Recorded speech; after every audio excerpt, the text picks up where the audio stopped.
예, 제2차 북미 정상회담의 시기와 장소를 잡을 고위급 회담이 이르면 이번 주 열릴 것이라는 전망이 나옵니다. 다만 최근에 북미 대화의 협상 목표가 비핵화에서 미사일 재고로 바뀐 것 아니냐 이런 우려의 목소리도 나오고 있습니다. 한편 주일 미군 사령부가 자체 제작한 동영상에서 북한을 중국, 러시아와 함께 아시아의 3대 핵보유 선언국으로 표현한 사실이 알려져 논란이 되고 있습니다. 이 관련 내용들 문성묵 한국국가전략연구원 통일전략센터장, 정대진 아주대 통일연구소 교수와 함께 짚어보도록 하겠습니다. 네. 어서 오세요. 어서 오십시오. 네, 안녕하십니까. 예. 새해가 들어서 한 2주 지금 훨씬 지났는데요. 최근에 이제 2차 북미 정상회담이 열릴 어떤 그런 징후들이 곳곳에서 포착이 되고 있습니다. 특히 이제 고위급 회담 잘하면 뭐 이르면 이번 주, 또 장소도 뉴욕이냐 워싱턴이냐 여러 가지 이야기가 하나씩 지금 들려오지 않습니까? 일단 고위급 회담, 그러니까 김영철이 미국으로 갈 가능성이 가장 높다. 지금 현재까지 나온 언론 보도는 그렇습니다. 예. 예, 지금까지는 이제 그렇게 추정이 많이 되고 있죠. 그리고 여러 가지 사정이 좀 좋아졌습니다. 폼페이오 장관도 가족 장례식 때문에 좀 하루 앞당겨서 조기 귀국을 했고, 원래 다음 주에 스위스 다보스 포럼에 트럼프 대통령과 함께 참석하기로 됐는데 트럼프 대통령이 일정을 취소했습니다. 그래서 좀 여유가 좀 생겼습니다. 그래서 뭐 여러 가지 북미 고위급 회담을 열기에는 일정상 굉장히 좀 촉박했는데 조금 이제 여유 공간이 좀 생겼고, 이제 관건은 북한이 정말 움직이느냐를 지켜보는 것이죠. 예. 고려항공이 평양에서 베이징 나오는 게 화목토인데 오늘은 화요일이니까 좀 지나간 것 같고 아직은 얘기가 없는 것 같고요. 목요일, 토요일 중에 과연 김영철이 비행기를 타고 베이징에 나타났냐, 이제 그 모습이 포착되느냐 여부에서 달라질 수 있겠죠. 그러면 이제 미국으로 가는 것을 확인할 수 있는 아주 갈 수 있는 징후다라고 하는데 여태까지 계속 이제 작년에도 북한이 몇 번 이제 묵묵부답으로 캔슬을 했죠. 그렇기 때문에 아직은 좀 안심할 수는 없는 단계인데 여러 가지 징후는 좋아 보이는 것 같습니다. 예전처럼 뭐 김정은 위원장이 방북 이후에 폼페이오 장관이 방북하는 뭐 그런 케이스, 그러니까 그런 뭐 전례를 따르지는 않겠죠? 이번에는 어떻습니까? 작년 같은 경우도 6월 12일 이제 북미 정상회담이 있었는데 그 전에 폼페이오가 방북을 했었죠. 지금 정 교수님도 말씀을 하셨습니다만 여러 가지 징후들이 괜찮은 징후들이 있기 때문에 조만간 고위급 회담이 열리지 않겠느냐는 기대감이 높아지는 건 맞습니다. 그러니까 지금 뭐 김정은 위원장이 신년사에서 트럼프 대통령을 만나고 싶다고 그랬고 또 벽두부터 새벽부터 이제 중국을 방문해서 북중 정상회담이 열렸고 대개 작년에 북중 정상회담 3번 열렸습니다만 이 남북 또는 북미 정상회담 전후로 열렸단 말이죠. 결국 북미 정상회담을 앞두고 이제 입장 정리 이런 것을 위해서 가지 않았냐 하는 부분인데 트럼프 대통령이 곧 열릴 것이라는 얘기를 여러 번 했고요. 폼페이오 장관도 그런 언급을 했습니다. 그래서 고위급 회담이라는 게 이제 정상회담이 열리면 정상회담의 후속 조치를 논의하는 성격이 있을 수도 있고 이번 같은 경우는 후속 조치보다는 정상회담이 열리려면 정상회담의 일정, 장소, 나눠야 할 그 의제 이런 것들을 논의해야 되는데 이 고위급 회담을 뛰어넘어서 정상회담이 바로 열리기는 현실적으로 어렵다고 봅니다. 어떤 형태로든 실무 차원에서 만나서 논의가 돼야 하는 것이기 때문에 일정상으로는 임박해 보입니다만 가장 핵심은 과연 정상회담이 열리면 무엇을 서로 주고받을 것인가, 어떤 합의를 이룰 것인가 하는 것이 언제 조율이 되느냐 하는 것이 시기를 결정하는 요인이 될 거라고 봅니다.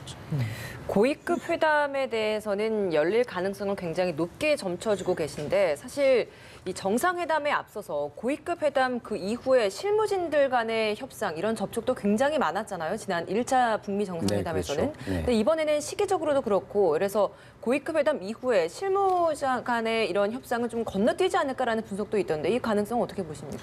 글쎄요, 이제 한번 지켜봐야 되겠는데 고위급 회담이 과연 언제 열리느냐에 따라 관건이 좀 되겠죠. 고위급 회담 열리고 약 뭐 한 3주에서 한 달 뒤쯤에 정상회담 뭐 시기가 발표된다 그러면 좀 시간이 있어서 실무회담이 뭐 성과가 조금 미진할지라도 주고받기는 좀 할 것 같습니다. 그렇지만 이제 실무 협상이라고 하는 것의 단계를 지금 뛰어넘어서 가겠다는 게 북한의 지금 전술이고 그리고 지금 탑다운 방식으로 지금 핵 문제를 다루고 있기 때문에 실무 회담에서 그렇게 많은 논의가 이루어질 것 같지는 않습니다. 지난번 우리가 작년 5월 말에서 6월 중순 넘어갈 때 사안을 봤죠.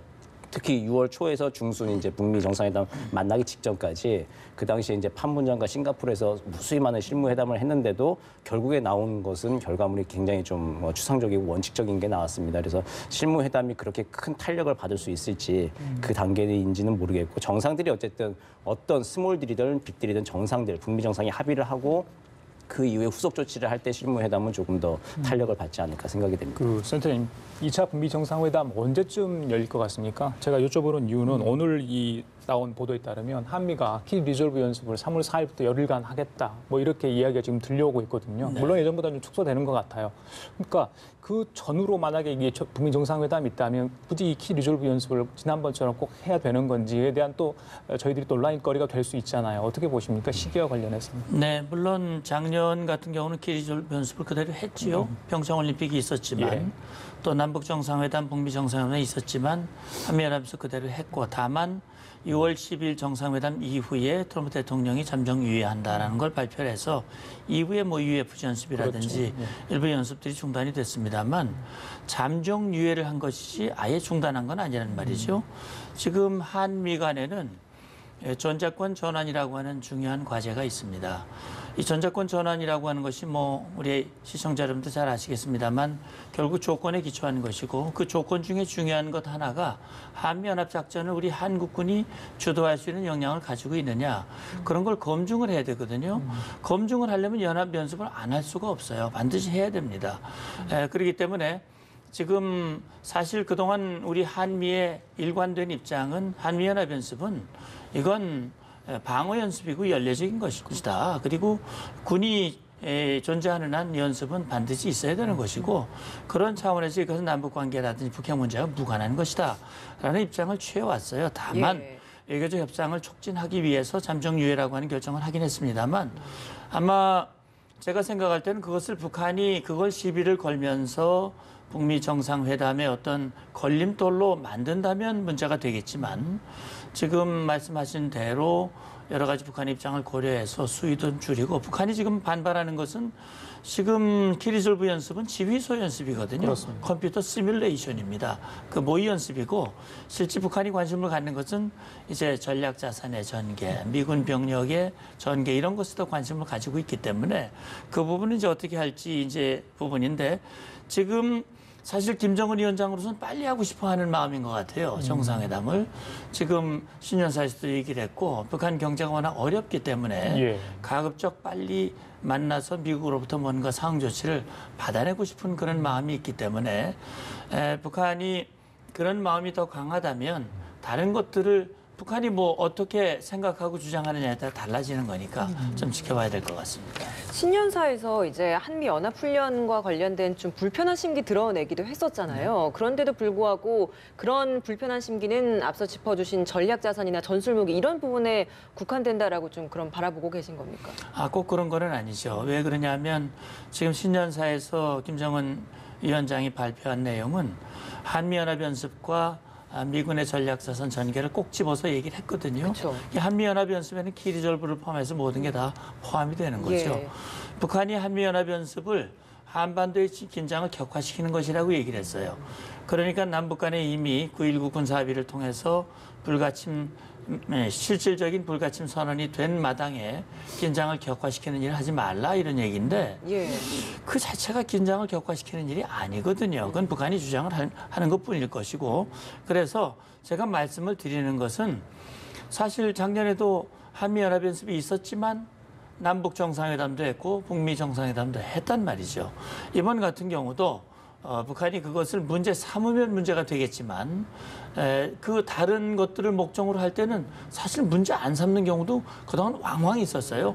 남북 간의 접촉, 회담이 있는 중에도 연습이 진행되는 경우들도 많이 있었기 때문에 북한이 그렇게 말하는 것은 결국 북한의 일관된 대남 전략입니다. 그러니까 한미 관계를 이관시키고 동맹을 또 이완시키고 그들의 대남 전략 목표를 달성하기 위한 유리한 전략 여건을 만들기 위한 그런 주장인데 역시 당장 앞에 있는 목표를 또 자기들이 얻고자 하는 이익을 얻기 위해서는 때로는 기존의 주장을 접거나 또 약화시키는 그런 경향도 있다. 그걸 말씀을 드리는 거죠. 제가 센터장님께는 이제 시기를 여쭤봤는데 이제 교수님한테는 장소를 좀 여쭤볼게요. 싱가포르 언론, 일본 언론들이 다 베트남을 좀 지목하는 것 같아요. 네, 예. 예. 베트남이 유력한 이유가 있을 것 같아요. 예. 뭐 베트남이 여러 가지 좀 상징적인 곳이죠. 베트남에서 북미 정상회담을 하면은 트럼프 대통령이 김정은 위원장한테 보여주고 설명할 게 굉장히 많습니다. 베트남이 이제 미국과 전쟁까지 했는데 90년대 수교를 하고 그 이후에 2000년대부터 이제 아주 고도 성장을 구가하고 있죠. 그런 고도 성장을 북한도 할 수 있다라고 하는 가능성을 보여줄 수 있는 현장이 바로 이제 베트남인 것이고요. 그리고 김정은 위원장도 베트남의 성장 모델을 현지에서 좀 볼 수 있는 기회 가지는 것도 좋은 의미가 있겠죠. 베트남이 그리고 이 90년대 미국과 수교를 한 이후에 IMF에 가입을 하고 나중에 세계은행 뭐 차관도 들여오고 하면서 이제 고도 성장을 구개하게 되는데 개인도 이제 경제 활동을 하려면 통장 만들고 계좌 개설하고 이제 어디 대출도 받고 해야 되잖아요. 근데 이제 IMF에 북한도 가입을 하고 그걸 하기 위해서 IMF에 북한 가입하고 세계은행이나 뭐 아시아개발을 차관도 들여와야 하는데 그 첫 단계인 IMF의 의사결정권을 다들 아시지만 미국이 가지고 있죠. 지분을 17% 이상을 미국이 가지고 있으니까 그렇기 때문에 북미 관계 정상화라고 하는 것이 북한에 있어서 실리를 취하는 데 있어 아주 첫 단계입니다. 그것을 실제로 구현했던 장소가 베트남이기 때문에 북미 정상회담의 의미와 역사를 좀 살리기에 가장 최적의 장소죠. 다만 좀 한 가지 조금 마음에 걸리는 거는 베트남과 이제 북한 비교 기사가 굉장히 많이 나오게 될 거예요. 만약 베트남의 장소가 확정됐다고 하면은 그럼 북한으로서는 약간 좀 기분이 좀 상할 수도 있죠. 자신들은 새로운 길, 아주 주체적인 길을 가야 하는데 베트남과 계속 비교하면서 꼭 이제 북미 정상회담 등을 통해서 수교를 하고 관계 개선이 되면은 꼭 콩고물 받아가지고 우리가 성장하려고 하는 것처럼 북한이 뭐 필요 이상으로 조금 자극을 받거나 기분 나쁠 수 있는 가능성은 있습니다. 예. 지리적으로 보면 괜찮죠. 지금 김정은 위원장의 수송수단이라는 게 그렇죠. 다 뭐 알려져 있는 것이고 그래서 그런 걸 고려했을 때 지리적으로나 상징적으로나 또 실질적으로 보면 베트남이면 어느 한쪽의 홈그라운드가 아닌 것이고 북한으로서도 뭐 베트남과 밀접한 관계를 유지를 하고 있고 지금도 그런 대사관 이런 것들이 있기 때문에 여러 가지 면에서는 이 부정적인 요인보다는 긍정적인 요인이 훨씬 많다는 점에서 유력한 후보지로 부상하고 있습니다. 그래요. 지난주인가요? 폼페이오 장관이 미국 국민의 안전이 목표다 이런 발언을 했잖아요.